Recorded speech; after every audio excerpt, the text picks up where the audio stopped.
Hello, Chamberlain and Associates. This is Christoph with Kaiserworks presenting the Beadle.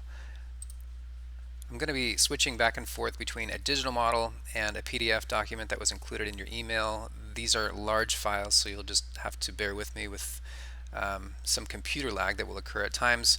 I want to start just by talking about this exterior elevation that faces Thomas, and reiterating a conceptual driver for the project, and that is to float the building. The original vision that Al Beadle had for this building was to float the building, and it in fact did float by virtue of having parking tucked underneath the building.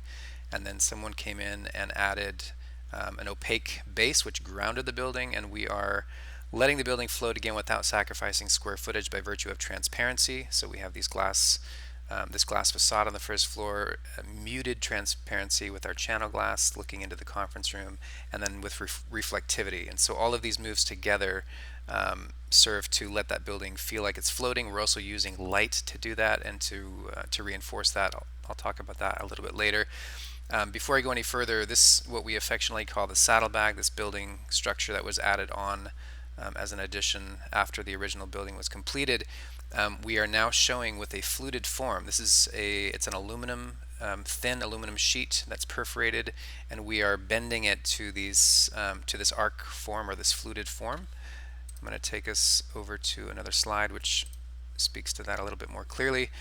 This is a zoom in of that building that's located on the east side of the building, and we're using, here you can see in plan view, this is going to be a scallop form which we can produce very simply with just cutting sheets of perforated or solid aluminum, and we have a detail that makes the assembly as a facade treatment very cost-effective and easy to execute, reasonably easy to execute. This reference image on the far right here speaks to the idea of a facade like this turning the entire building into a sculptural form. This is a glass facade which lets the building feel like a continuous curtain, and similarly we are using a reflective aluminum which is going to be at constant play in the daytime. So you're going to have cars driving across, and you'll see the reflections of those cars dance across this curved form. In the evening, as the lights come on and the ambient light is taken to dark, you're going to see apertures appear behind this perforated skin. So we see this as a constantly changing, very dynamic skin. This fluted form is from the same vernacular, or from the same vintage of the building. This was a form that was used in vintage architecture of this era, and so we're sort of picking back up on a language that is comfortable with this, with the remainder of the language of the building, but we're doing it in a very modern way that is fresh, and we actually could not find references of this because we haven't seen it, and we think this is going to be truly unique. We are also proposing using this texture in other areas at smaller scales that will pick back up as you experience other parts of the building, and that again reinforces the building as a brand. This is the Beadle, and it's going to have a language which is consistent throughout. Moving us back over to the digital model. I'm going to cruise us a little bit closer to the building now. Showing this slide here, I think it's important to again emphasize this idea of floating the building is reinforced by bringing the outside in and the inside out. And one of the ways we're doing that is with this sea of continuous grass, which goes right through the glass plane, right into the conference room. And another way we're doing that is with the floor treatment. So not to scare anyone, I know this is different than what we showed you previously. We're still using that same tile on the second and third floor, and we can use that same floor tile that you've already seen on this first floor ground plane. We have sourced 3 different options for a tile that looks like flagstone convincingly. I'll show you some pictures of it. In fact, I'll do that right now. I'll just go over to this reference slide here. This is one of the reference images that we liked a lot because it adds warmth, it adds an outdoor feel to an inside space, and when you pair that with modern furnishings, in this case mid-century modern furnishings, it does a lot to provide a warm, modern interior volume that really feels like an extension of an outdoor public space. So here we have the flagstone. This is indoor, this is outdoor. This over on the right hand side, Basiki, is this beautifully designed retail space. it is actually using one of the floor tiles that we have sourced as one of our options. So this is it in actuality. That is a 3/8 inch thick product. So it lays like tile but looks like flagstone, and it adds a warmth to our interior palette. And it would be on the second and third floor that we would have our existing, what looks more like a gray concrete honed product on those additional floors. So I'm going to move us back now to our digital model. Here we are again at the entry. Here we see that fluted form. So let me just look us over here. Here we have that fluted form, that facade treatment coming across here. It's perforated here. As it passes through the glass line, it goes from perforated to solid. And again, here you're going to see the reflectivity of yourself, the cars passing by, the setting sun, all the ambient light is going to be constantly changing this. We see this as a very dynamic facade treatment, and it also just treats that entire saddlebag as one sculptural object. There's a shadow box that allows this this large digital art piece to emerge from that facade, and that is the backdrop to this very classy, luxy reception desk that's, I believe, 11 feet long, large enough for two people. And the vibe, I would say, in this space is it feels less like a stodgy lobby, more like a gallery space, and functionally it operates like a concourse. So instead of coming in and having a very prescriptive, sectional sofa like we did in the first round, which, by the way, if one person sits at that sectional sofa, it feels occupied. It doesn't really welcome other people. And because we have so many entities in this building, we fought long and hard to get this to function in a way that would allow multiple people to gather in multiple different iterations. So you could be an individual that sits here, drinks their coffee, checks their phone in the morning, and there could be another group of people here, another group of people here. Functionally, I think this could serve 3 people without anyone feel like they're invading another person's space. This again is a bit of a modern but vintage throwback, using these globe lights of varying sizes that sort of dance from starting above this central sitting area to into the conference room. That's something you also see from Thomas as you look into the building, and it literally looks like bubbles of light sort of dancing across the underbelly of this second and third floor. Rotating us this way, this is a great, I think, perspective where you would see the cars on Thomas cruising by the building. We've got our video art display here. This is a little bit different iteration than what you had seen previously, and we're answering to a few different concerns in this iteration, some having to do with mechanical, but the big idea here is that we would have this 15-foot diameter cylinder that pops up, and we would have this this drywall surface above that would be, and let me just fly us up here real quick, that would be how we introduce ventilation. So air is being dropped into the space and light is being cast onto the surface. So this would function as a lantern. So when you're out on Thomas looking back, this feels like a massive skylight where light's just dropping into the space. And if, Dave, if you are not a fan of obscuring our precious metal deck, we could expose this. There's a lot to hide up there, and so there are some concerns there, and we also just like the purity of the form of letting this just be a luminescent disc that that casts light into the space. I'm going to now move us looking a little bit to the further to the west. This is our west entry out to the parking area, moving us towards the conference area. And I'm going to show us, before I get into the conference, this is a PDF of our material palette for that entry area. Here we have the video art wall. This is a little bit different than what you're seeing in the digital model. The video art wall could stop at the datum that registers with the top of the reception desk. It could also go all the way to the floor. Personally, I like going all the way to the floor better. We have some concern about how durable is that that video surface, and can people be in chairs directly in front of it. I think there are probably ways to work that out. So I think for the biggest, most dramatic look, if this was more of a square format thing like we're showing in the digital model, that'd be our preference. Here we have our flagstone.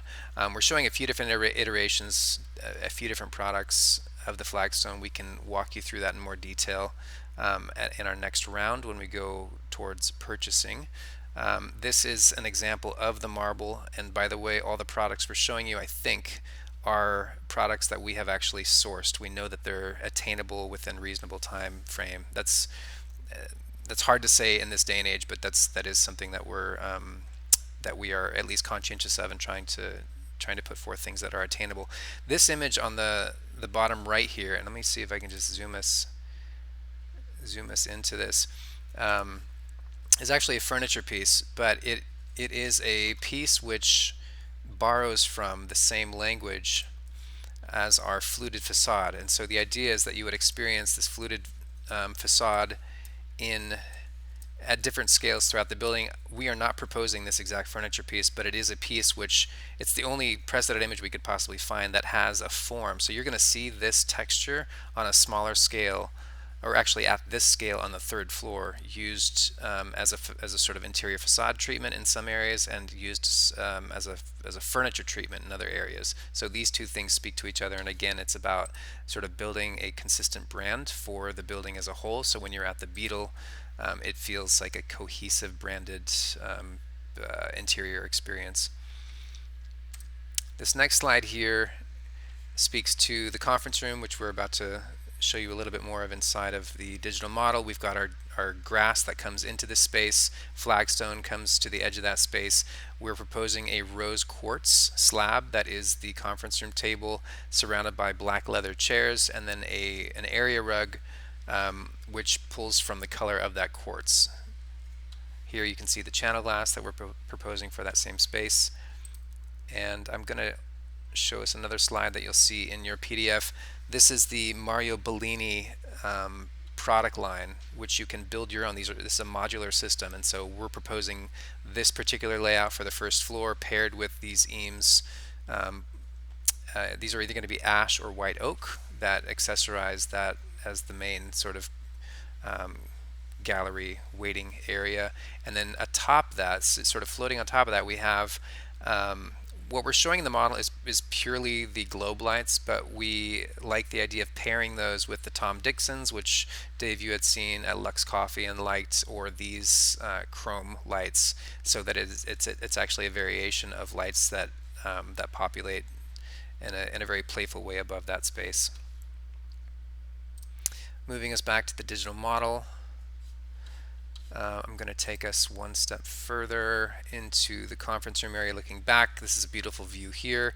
And then just something else to speak on in this area here has to do with acoustic. We are concerned about the live aspect of these spaces acoustically. Sound reverberates in these spaces because we have glass, we have stone, we would have metal. What we're proposing here is to do a felt treatment, sort of as a beret or as a cap that caps that space. That combined with the area rug, combined with the plants and the gravel, will help us deaden the space acoustically.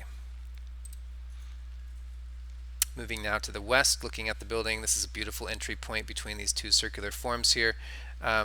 We are, regarding Suite 2, we're showing what I might say is kind of the worst iteration of what this space would be, and that is when it is in fact split in two. So we've designed this so that these two spaces can function as one space for one tenant or two spaces for two separate tenants, and we're showing the two spaces in this iteration. And this wall, and you have to forgive me, the computer is thinking here. I'll talk about the material palette in this this sort of southern portion here. We have a conference room that is mirroring what this larger conference room is doing, but the materiality has changed, and that materiality is a warm white oak. We have the black leather chairs again, and we have an area rug sitting beneath that. This is the white oak kitchen millwork, and for the workstations, this is a Knoll Herman Miller Knoll series workstation that you can pretty much build your own. It's a modular system, but it's a white powder coated base, and we're showing a white laminate top and a maple or white oak edge coming across that warms that slightly. And I'm going to go to our next view here.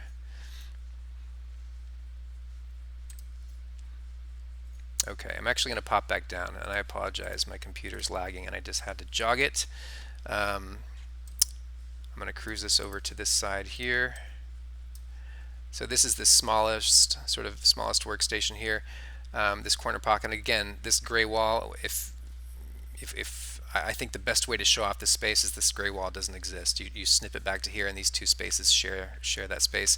But there's a kitchenette that's located over here on the right. There's another kitchenette here located on the left. And as this is populated right now, we're showing two workstations, and that's consistent with what we've been showing in the plan. This is also consistent with what we've been showing in the plan, this small little sitting area on the right. And now I can cruise us sort of into the space here. This is a large pendant light by Design Within Reach. It's a beautiful, very soft form. It almost looks like you're holding sort of a piece of silk that's just dropping from your hands. And again, sort of a vintage throwback, but modern iteration of it. Here we are on the third floor. And again, if you recall that fluted furniture piece, that is what we're proposing for these rectilinear planters. We've gone back to the rectangles, Dave, per your suggestion, and we're really loving what we see.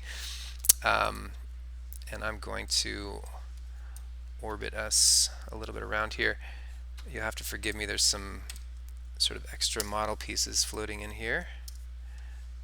I'm just going to delete these.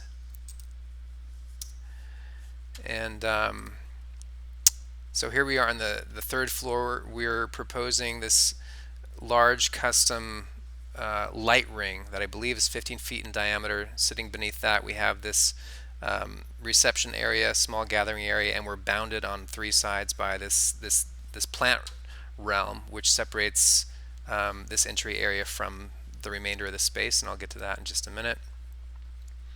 Rotating us over, we have this beautiful marble piece, which is similar to the downstairs, but it's a different palette. The upstairs palette, we're using this the tile that we have already obtained that looks like a honed concrete product somewhat. This is our tectum surface, and then we're announcing this entry here with a bead blasted aluminum shadow box that is the entry into the elevator. And then above we have a McNichols graded surface. This is an aluminum grating that we are using as a means to push air. So we have our mechanical up here. The idea is we don't have big ductwork. We have enough going on with structure and other things in the ceiling, and what we're trying to do is have our ductwork pushing air through that McNichols grating, and our return grills operate up there as well. So we're hiding as much up there as we can. And I'm going to move us a little bit forward now.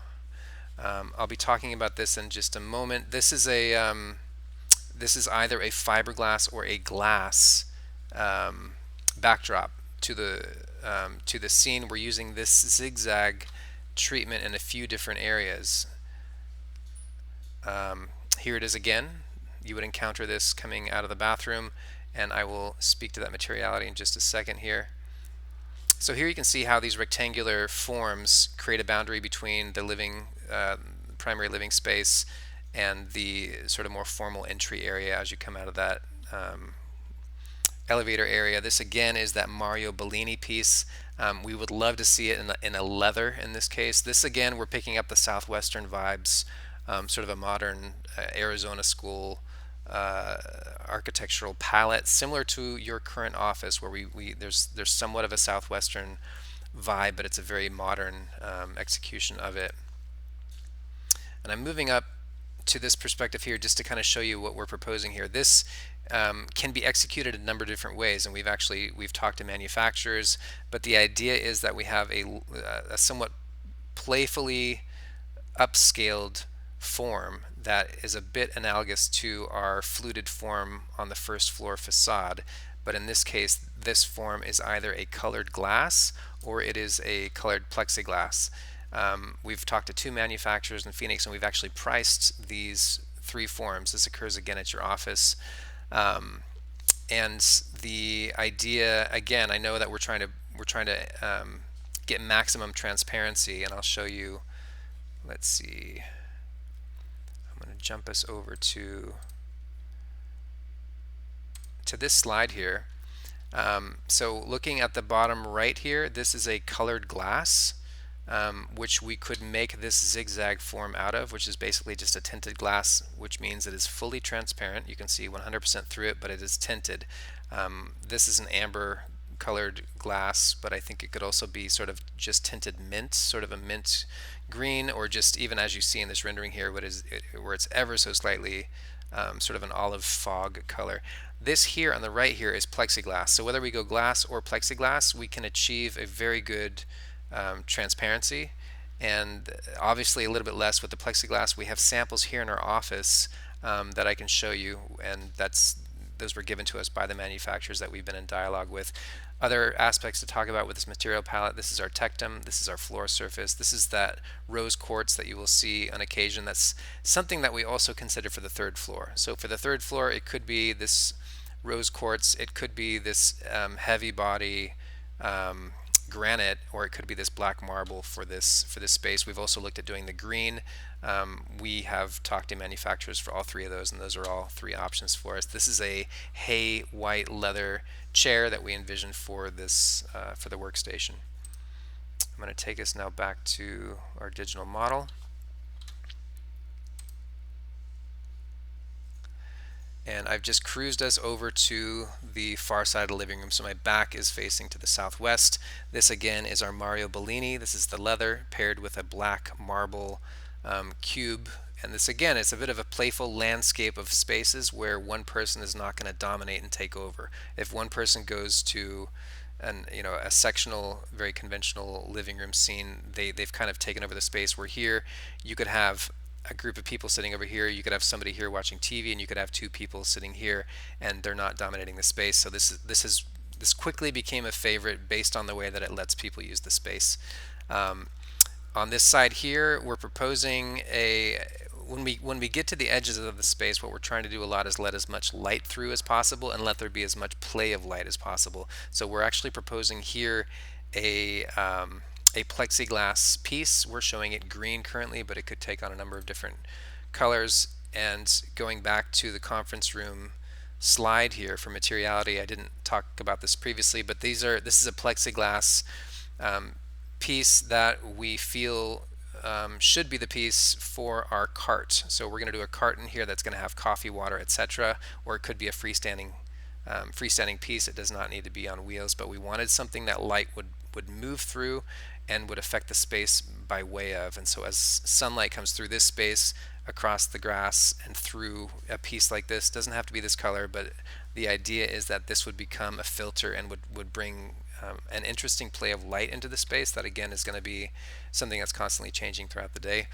And that is what we're proposing for this piece that the TV sits on. This is our sort of informal dining space, and again we have our zigzag wall that sits behind it, which again can be the colored glass or the plexiglass. We feel that these are really sort of mark the space with something that nobody has seen before and is going to be pretty spectacular. And the cool thing is we can actually fabricate it. It's not out of the realm of possibility. We're using these playful lights again above some gathering spaces, so we're showing that here and again here. This again can be simply globe lights, or it can be a mixture. We can mix in the Tom Dixons and other lights as sort of a potpourri. I really do like the simplicity of just keeping them just the white globes of light. Rotating now to this corner, looking across, you can see these other informal groupings. Somebody can grab a laptop, sit, or have lunch, have a phone call, and this really is laid out for maximum use of the space. Something else to point out: this is our ambient lighting. We're doing a cylinder ceiling mounted light that provides our ambient light, and then these other types of light are more specific to certain spaces, certain activities. This is that interstitial zone. So as you're coming, this will be the hall to the bathroom. As you come out of that area, this is what sort of captures you. Another reason why we like the zigzag form so much is that it is freestanding. We can actually get these to be mechanically fastened to the floor, and we don't need to go all the way to the ceiling or have some sort of structure that grabs these from the top, which would really significantly diminish the look and feel of what we're trying to do there. And that's just kind of getting the edge of the kitchen, looking back into that space. and then I'm rotating around. We've actually done a few different iterations of this kitchen. Moving in a little bit closer here. Here we have our tectum. What we're proposing, and I'm going to go to our kitchen slide here. So kitchen slide, we have a few different variations. We wanted to give you some options here. This for the primary kitchen.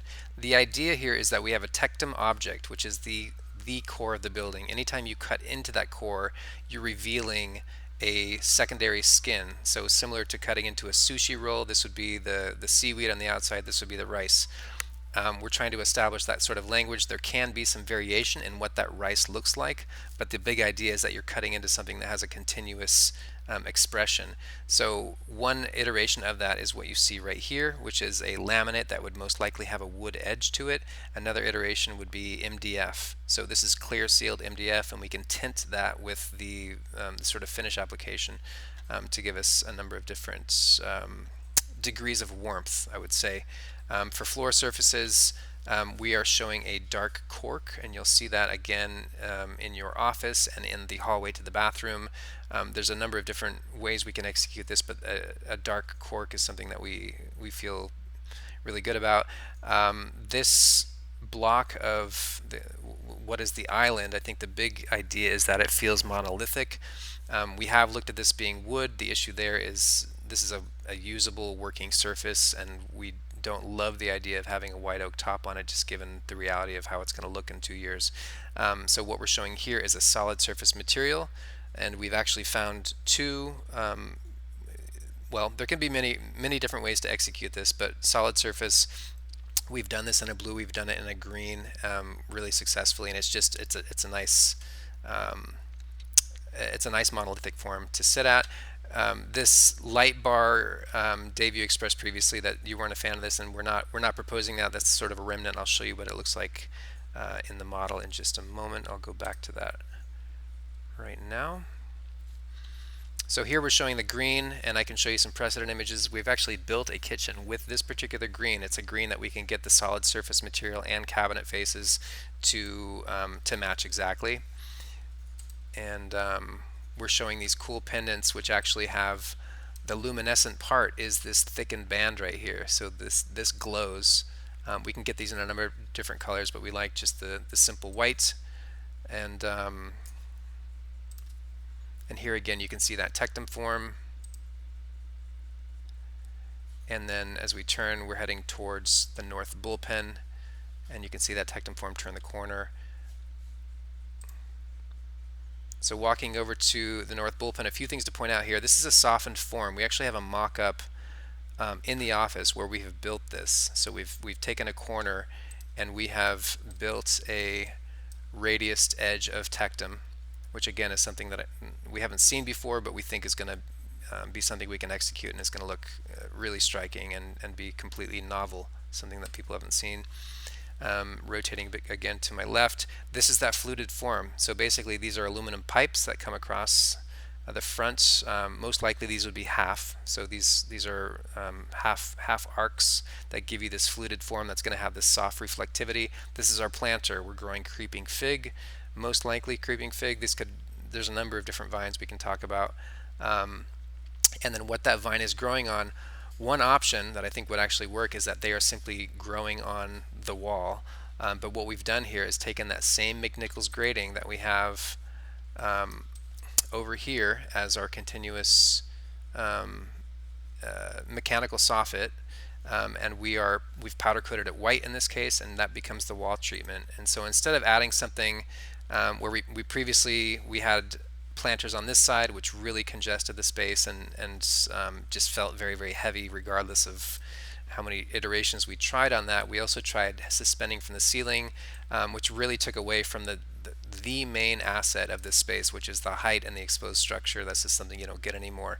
And so we like this idea very much of just having these plant forms become the wallpaper. It's living wallpaper, and that's something that we think is really going to warm the space and make this feel like a comfortable place to work.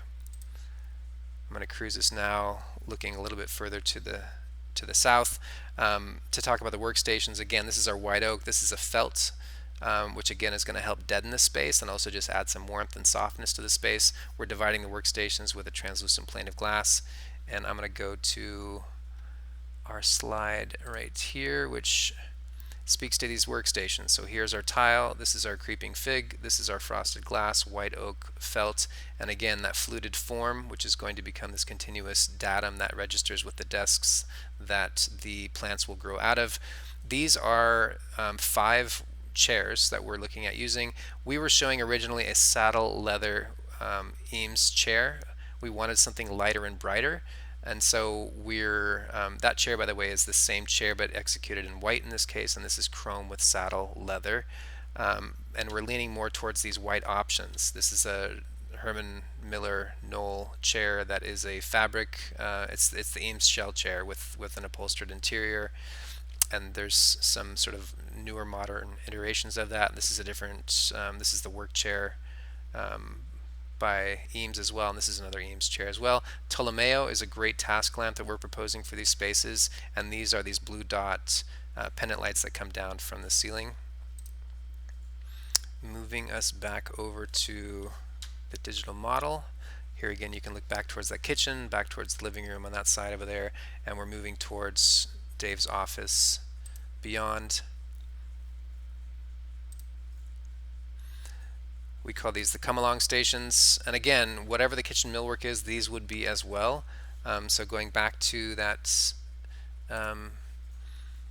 kitchen millwork, I think they could very easily have this sort of materiality and the color tonality, and we've actually found these products would match the tectum, so it really feels like an extension of the tectum. And again, it's really playing up the monolithic aspect of the core as a whole, and that lets us do some big pops and big art pieces that play off of that. We need these moments of sort of quiet in order to do kind of crazy things like what we're doing over here. This is a great Herman Miller piece for these stations, and we're seeing this as a continuous light detail here that just washes this with light. It feels very light. And turning a little bit here. Here we can see that fluted form again. If you're going to go use what we call the phone booth, or if you're going to the fire stairs, you're going into here. If you're going into the file room, you're going into here. And at this transition, when you step into the volume, this big tectum core, the floor materiality changes, the fluted form changes as well. Or sorry, the wall treatment changes as well. Here we're looking into the bathroom volume, and you see this. And again, I regret that we don't have the ability to show reflectivity in here, but whatever time of day it is out here, you're going to see streaks of light coming all the way through, regardless of which side of the room you're standing on. We have a warm cork floor in this case. This is our drinking fountain niche. These are our bathrooms.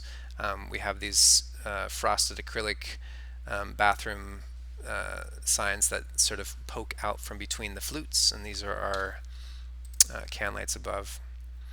Moving now a little bit further down the hall, we've got some modeling things to work out here, but this, what looks like transparent up here, is actually supposed to be black ebonized wood. So this is a black ebonized wood volume entirely.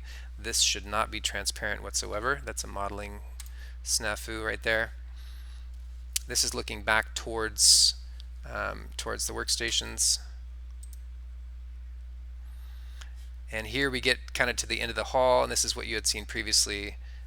We've begun appointing this with planting, but we see these sorts of moments as having a lot of warmth and sort of humanity by virtue of plants, potted plants. These are comfortable places to be in, so you can come here, have a great view out the window. You're sitting amongst these plants. You can have your lunch. You can have a small meeting. This idea with the bench continues into the office. The floor materiality will change at this location here. Again, to a warm wood treatment, which can be either in-grain flooring or a dark cork. And as you step into this dark wood volume, the materiality of other aspects of the room will change with it. And again, I apologize, this right here should be black. It's rendering as transparent right now. These are top-hung monolithic glass doors. So this glass plane and this glass plane can pocket to the left. They would be stored here, or they can be closed off entirely if you need privacy.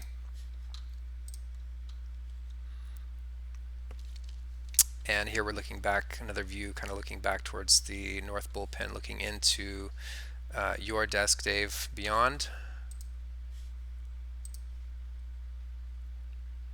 And then we've rotated all the way around. I'm going to show you two different iterations. We did pick up what you had suggested over here with regard to that storage. I'm just showing you this iteration. This was the first iteration we did, where you see that zigzag form, which is either the colored glass or the plexiglass, as the separator between your realm and the workstations beyond. Everything inside the space has this heavier, darker ebonized wood. We have the primary desk, we have the sort of TV wall, and then here you can see the Tectum volume with the two executive suites beyond right there.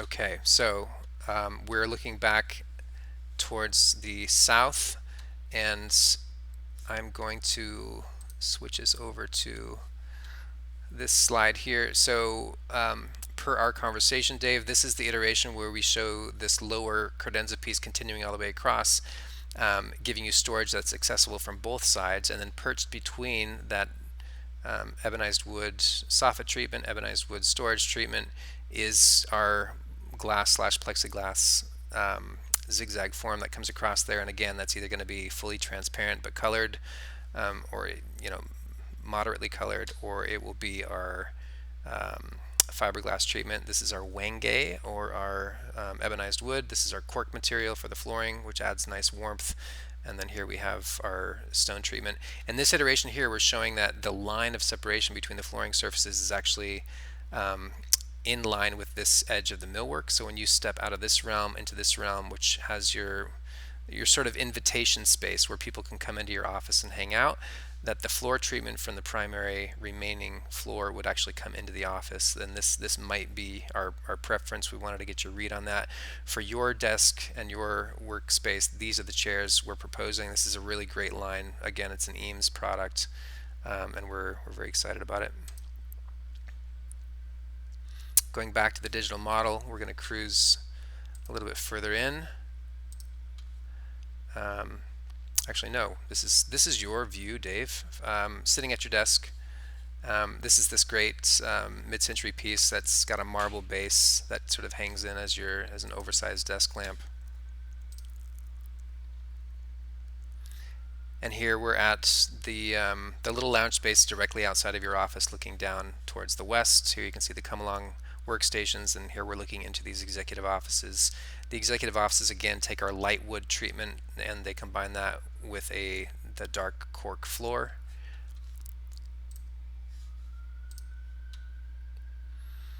Moving a little bit further down, we're back to the reception area, so we're looking at the reception from the back side. Here we can see a potted tree that creates separation from these east bullpen workstations and Todd's corner executive suite.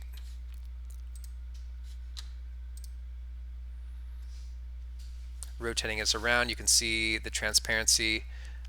This is where I would personally argue you don't want full transparency. You either want a colored glass, or you want something that has a muted transparency or translucency like the fiberglass would provide, and that's something that we can apparently dial in. And the next step, if you said yes to the fiberglass, is we've got two companies that can make material samples for us that we can put in your hand, and you can say yes, or you can say nope, this doesn't do what I want to do. Here you can see again that soft form of the tectum here on the corner. And then looking back towards the north, and I'm going to take us to one other slide here that speaks to the materiality of our east side workstations. These again are our chair options. This is the Ptolemeo task lamp that we're proposing, and we're proposing also a felt treatment along this wall, which simply softens the space, provides some acoustic softness as well. This is a polygal that we had originally proposed as a wall treatment. We're considering using that as a as a sliding door treatment for these workstations on the side. Going back now to our digital model.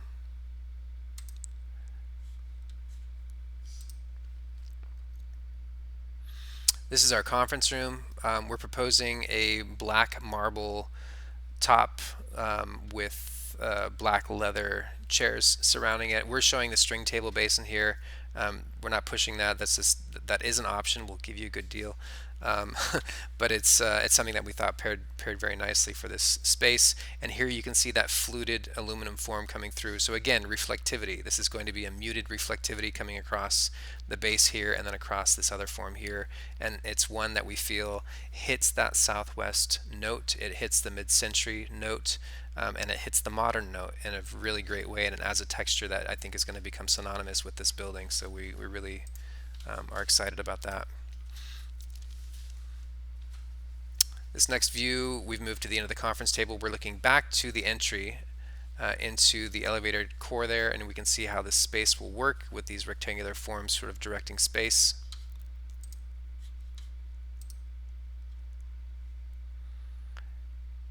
Rotating around a little bit. Something I didn't mention previously, I forgot to mention this. This ring light here has potentially, we actually don't think it's necessary, but has a skylight that registers with it, or a series of skylights that register with it. And there's a few different ways we can execute that. And I'll talk to you about that a little bit more in detail in person. Here's a straight-on view, and just showing how these plants are going to create this beautiful natural filter between the conference room and the waiting room, or the lounge slash lobby of the third floor beyond. We think that functionally it does what it needs to, but it also adds just a beautiful warmth to the space. So I think I've hit everything I wanted to address. There's more information in the PDF that accompanies this, but we're looking very forward to your thoughts on this. Our main objectives here are really confirming the reflected ceiling plan, confirming the overall design so that we can make any changes to engineering in our last few days before submitting to the city. And then second to that is confirming material selections before we start heading towards purchasing. Thank you.